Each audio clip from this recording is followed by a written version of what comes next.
ಪ್ರಾಧಿಕಾರದ ನಮ್ಮ ರಾಮನಗರ ಪ್ರಾಧಿಕಾರದ ವಶದಲ್ಲಿರುವಂಥ 3 ಲೇಔಟ್ಗಳ ವಿಷಯವಾಗಿ ಇವತ್ತು ನಾನು ಪತ್ರಿಕಾಗೋಷ್ಠಿಯನ್ನು ಮಾಡ್ತಾ ಇದ್ದೇನೆ. ತಮಗೆಲ್ಲ ಗೊತ್ತಿರೋ ಹಾಗೆ ಒಂದು ಹೊಸ ಮರುಜೀವವನ್ನು ಕೊಟ್ಟು ನಮ್ಮ ಸರ್ಕಾರ, ಕಾಂಗ್ರೆಸ್ ಸರ್ಕಾರ ಬಂದ ನಂತರ ಮಾನ್ಯ ಸಿದ್ದರಾಮಯ್ಯ ಸರ್ಕಾರ, ಮಾನ್ಯ ಡಿ ಕೆ ಶಿವಕುಮಾರ್ ನೇತೃತ್ವದ ಸರ್ಕಾರ ಇವತ್ತು ಒಂದು ರೀತಿಯಲ್ಲಿ ಮರುಜೀವ ಅಂತ ಹೇಳ್ಬೋದು, ಮರುಜೀವನ ಕೊಟ್ಟು ಮತ್ತೆ ಒಂದು ಹೊಸ ರೂಪ ಕೊಟ್ಟು ಇವತ್ತು ಈ 3 ಬಡಾವಣೆಗಳು, ಜಿಗೇನಹಳ್ಳಿ ಅಂದರೆ ಇದಕ್ಕೆ ಅರ್ಕಾವತಿ ಬಡಾವಣೆ ಅಂತ ಹೇಳ್ತಾರೆ, ಅರ್ಚಕರಳ್ಳಿ ಅದಕ್ಕೆ ಹೆಲ್ತ್ ಸಿಟಿ ಅಂತಲೂ ಹೇಳ್ತಾರೆ, ಹೆಲ್ತ್ ಬಡಾವಣೆ ಅಂತಲೂ ಹೇಳ್ತಾರೆ, ಸುಣ್ಘಟ್ಟ ಬಡಾವಣೆ, ಅದು ಚನ್ನಪಟ್ಟಣ, ಈ 3 ಬಡಾವಣೆ ತಮಗೆಲ್ಲ ಗೊತ್ತಿರೋ ಹಾಗೆ ಸುಮಾರು 1837 ನಿವೇಶನಗಳನ್ನು ಲೇಔಟ್ ಈ 3. ಅದರಲ್ಲಿ 1661 ನಿವೇಶನಗಳು ಹಂಚಿಕೆ ಆಗುವಂಥದ್ದು ಮತ್ತು 176 CA ಸೈಟ್ಗಳು ಒಳಗೊಂಡಂಥ ಈ 3 ಲೇಔಟ್ಗಳು.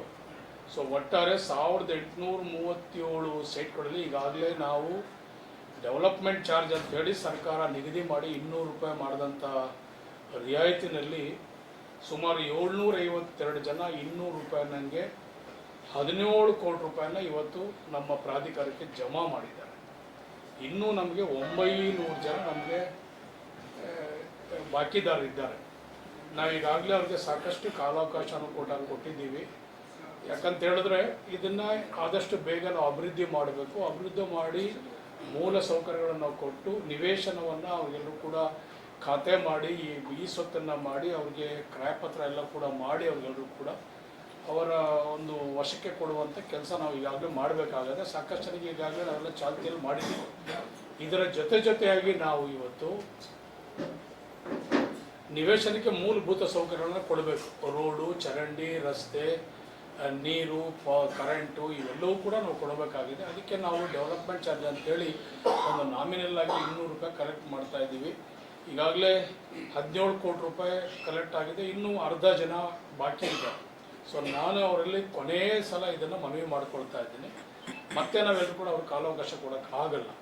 ಸೊ ನಾನು ನಮ್ಮ ಅಧ್ಯಕ್ಷ ಮತ್ತು ನಮ್ಮ PDO ಜೊತೆಲಿ DC ಜೊತೆಲಿ ಕೂಡ ಇವತ್ತು ಮಾನ್ಯ ಡಿ ಕೆ ಶಿವಕುಮಾರ್ ಸಾಹೇಬ್ ಜೊತೆಲೂ ನಿನ್ನೆ ನಾನು ಚರ್ಚೆ ಮಾಡಿ ಇನ್ನೊಂದು ತಿಂಗಳು ಕಾಲಾವಕಾಶ ಕೊಟ್ಬಿಡಿ, ಆಗಸ್ಟ್ 30ನೇ ತಾರೀಕುವರೆಗೂ ಕೂಡ ಕಾಲಾವಕಾಶ ಕೊಟ್ಟರೆ ತದನಂತರ ಯಾರಿಗೂ ಕೂಡ ಅವಕಾಶ ಮಾಡಿಕೊಡೋಕೆ ಹೋಗ್ಬಿಡಿ. ಅಷ್ಟರಲ್ಲಿ ಯಾರು ದುಡ್ಡು ಕಟ್ಟಲಿ ಯಾರು ದುಡ್ಡು ಕಟ್ಟಲೆ ಹೋಗಲಿ, ನೀವು ಇದನ್ನು ಡೆವಲಪ್ಮೆಂಟನ್ನು ಪ್ರಾರಂಭ ಮಾಡಿ ಆದಷ್ಟು ಬೇಗ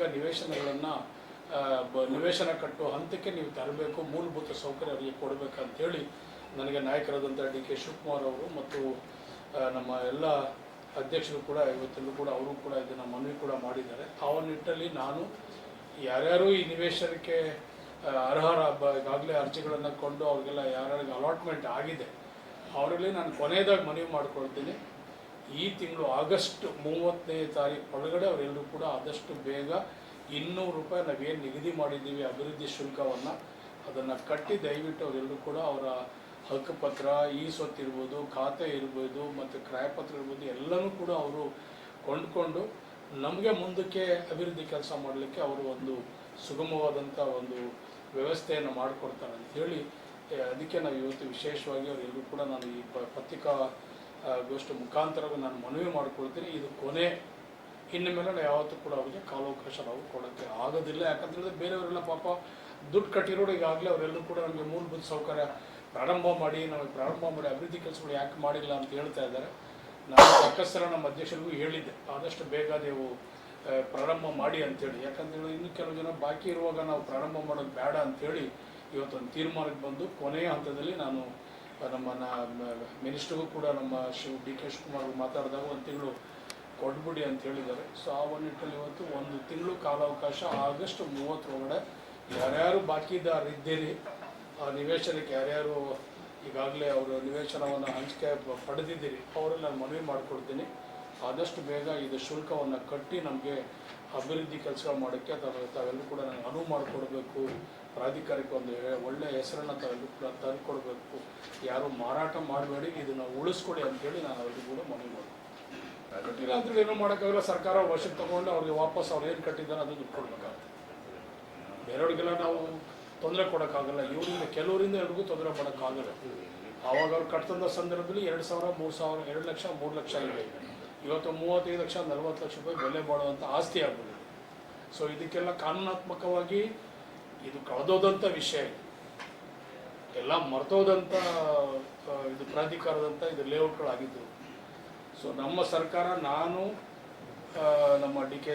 ಸುರೇಶ್ ಅವರು, ನಮ್ಮ ಪ್ರಾಧಿಕಾರದ ಅಧ್ಯಕ್ಷರು, ಇವರೆಲ್ಲರೂ ಕೂಡ ಸತತವಾಗಿ ಪ್ರಯತ್ನ ಪಡಿ 12-13 ಸಲ ನಾವೆಲ್ಲರೂ ಕೂಡ ಪ್ರಾಮಾಣಿಕವಾದಂಥ ಪ್ರಯತ್ನ, ಸಭೆಗಳನ್ನು ಮಾಡಿ ಕ್ಯಾಬಿನೆಟ್ಗೆ ತಂದು, ಇಲ್ಲ ಇದನ್ನು ಮಾಡಲೇಬೇಕು, ಬಡವರಿದ್ದಾರೆ, ಸಾಕಷ್ಟು ಜನ ಇದಕ್ಕೆಲ್ಲ ಆಗಲೇ ಆಸೆ ಪಟ್ಟಿದ್ದಾರೆ, ಇದಕ್ಕೆ ಒಂದು ನಿವೇಶನ ಇಲ್ಲ, ಅವ್ರಿಗೆಲ್ಲ ನೆಲೆ ಮಾಡಲೇಬೇಕಂತೇಳಿ ಇದನ್ನು ನಾವೆಲ್ಲರೂ ಕೂಡ ಒಂದು ಮರುಜೀವವನ್ನು ಕೊಟ್ಟು ನಮ್ಮ ಸರ್ಕಾರ ಇದನ್ನು ಒಂದು ನಿವೇಶನಕ್ಕೆ ಒಂದು ಅವಕಾಶ, ಎಲ್ರಿಗೂ ಒಂದು ಸೂರಿಗೆ, ಒಂದು ನೆಲೆಗೆ ಒಂದು ಅವಕಾಶ ಮಾಡಿಕೊಟ್ಟಿದ್ದಾರೆ. ಸೊ ಆ ಒಂದಿಷ್ಟು ನಾನು ಮನವಿ ಮಾಡ್ಕೊಳ್ತೇನೆ, ಇಂಥ ಅವಕಾಶ ಮತ್ತೆ ಸಿಗಲ್ಲ ಯಾರಿಗೂ ಕೂಡ. ನಿಮಗೆ 2 ಲಕ್ಷ, 3 ಲಕ್ಷ ಸೆಂಟ್ ಸಿಗಲ್ಲ. ಇವತ್ತು ಇದ್ರ ಬೆಲೆ 40 ಲಕ್ಷ ರೂಪಾಯಿ, 50 ಲಕ್ಷ ರೂಪಾಯಿ ಗಂಟ ಇದ್ರ ಬೆಲೆ. ಸೊ ಆ ಒಂದಿಟ್ಟು ನಾನು ಮನವಿ ಮಾಡ್ಕೊಳ್ತೀನಿ, ನಾವೆಲ್ಲರೂ ಕೂಡ ಆದಷ್ಟು ಬೇಗ ಶುಲ್ಕ ಕಟ್ಟಿ ನಮಗೆ ಅಭಿವೃದ್ಧಿ ಕೆಲಸ ಮಾಡ್ಕೊಳ್ಳೋಕ್ಕೆ ನಮಗೆ ಅವರು ಒಂದು ದಾರಿ ಮಾಡಿಕೊಟ್ರೆ ಸಾಕು. ನಮಗೆ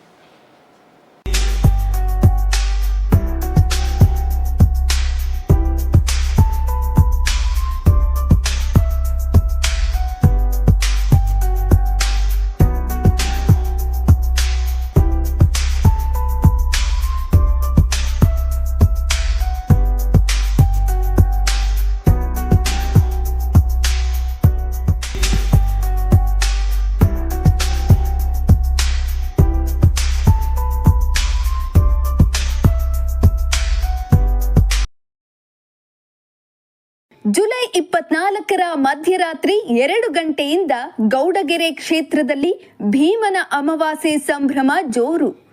1 ದಿನ ಮಾತ್ರ ಮೂಲ ವಿಗ್ರಹದ ದರ್ಶನ. ಸ್ವತಃ ಭಕ್ತರೇ ವಿಗ್ರಹಕ್ಕೆ ಹಾಲಿನ ಅಭಿಷೇಕ ಮಾಡೋ ಭಾಗ್ಯ. ಕೇವಲ 12 ಗಂಟೆಗಳ ಕಾಲ ದರ್ಶನಕ್ಕೆ ಅವಕಾಶ. ಮಧ್ಯರಾತ್ರಿ 2 ಗಂಟೆಯಿಂದ ಮಧ್ಯಾಹ್ನ 2 ಗಂಟೆಯವರೆಗೂ ದರ್ಶನ.